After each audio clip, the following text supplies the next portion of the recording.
নাম না করে চিকিৎসক কিঞ্জল নন্দকে আক্রমণ। রাজ্যের আন্দোলনকারী চিকিৎসক বিজ্ঞাপনের মডেল হয়ে যাচ্ছেন। সিনেমা বেরোচ্ছে, অভিনেতা চিকিৎসক নিজেদের প্রচার করা ছাড়া আর কোনো উদ্দেশ্য নেই। সওয়াল রাজ্যের। সৌভিক মজুমদার রয়েছেন এই মুহূর্তে আমাদের সঙ্গে। সৌভিক, দেখো, রাজ্যের তরফে আজকে এই মামলায় যে যে সওয়াল করা হয়েছে সেগুলোকে বেশ কয়েকটি ভাগে ভাগ করা যায়। প্রথমত, সরকারের তরফ থেকে এই যে আন্দোলন, সেই আন্দোলনের তারা বিরোধিতা করছেন এবং তারা বলছেন যে এই আন্দোলনকে চালিয়ে নিয়ে যাওয়ার বা কন্টিনিউয়েশন যেটা তারা চাইছেন তার বিরোধিতা সরকারের তরফ থেকে করা হচ্ছে এবং তারা বলছেন যে এইভাবে পথ আটকে বিক্ষোভ করা যায় না। এবং তার পাশাপাশি তাদের বক্তব্য হলো যে এই গোটা বিষয়টাতে কিন্তু সরকার প্রথম থেকে আপত্তি করছে একটাই কারণে, যে রাস্তা আটকে এই ধরনের কর্মসূচি করলে সাধারণ মানুষের অসুবিধা হয়। এর পাশাপাশি তোমাকে বলবো যে নাম না করে চিকিৎসক কিঞ্জল নন্দকে আক্রমণ করা হয়েছে সরকারের তরফ থেকে। খুব স্পষ্টভাবে এখানে বলা হয়েছে যে আন্দোলনকারী একজন চিকিৎসক, তিনি বিজ্ঞাপনের মডেল হয়ে যাচ্ছেন, সিনেমা বেরোচ্ছে, অভিনেতা চিকিৎসক, এবং এদের নিজেদের প্রচার করা ছাড়া আর কার্যত কোনো রকম উদ্দেশ্য নেই। কার্যত এই ধরনের একটা ভয়ানক ঘটনাকে সামনে রেখে এরা একটা আত্মপ্রচার করছে, এই মর্মে সরকারের তরফ থেকে একটা অভিযোগ করা হয়েছে।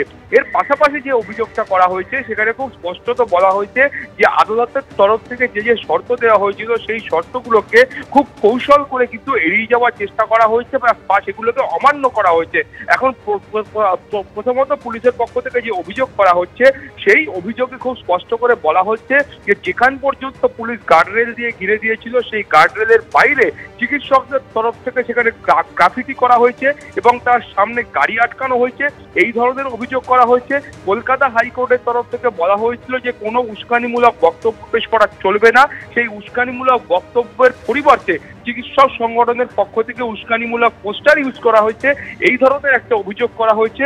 এবং চিকিৎসকদের বিরুদ্ধে সরকারের বক্তব্য হলো যে তার কাছে, অর্থাৎ সরকারি আইনজীবী কল্যাণ বন্দ্যোপাধ্যায়, তার কাছে নতুন একটি কেস এসছে, সেখানে ঘটনা এসছে। সেই ঘটনায় তিনি দেখছেন যে সন্তান প্রসবের জন্য চিকিৎসকদের তরফ থেকে 4 থেকে 4.5 লক্ষ টাকা বিল করা হয়েছে এবং সেখানেই কিন্তু সরকারের প্রশ্ন হচ্ছে যে এরা চিকিৎসক, এদের বিরুদ্ধে কি মানুষ আন্দোলনে নামবেন না?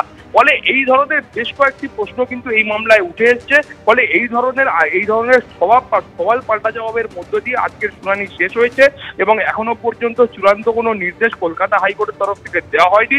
মাননীয় বিচারপতি প্রসেনজিৎ বিশ্বাস তিনি কিন্তু পরে তার যে চূড়ান্ত সিদ্ধান্ত, সেই সিদ্ধান্ত কলকাতা হাইকোর্টের ওয়েবসাইটে আপলোড করে দেবেন। ধন্যবাদ সৌভিক।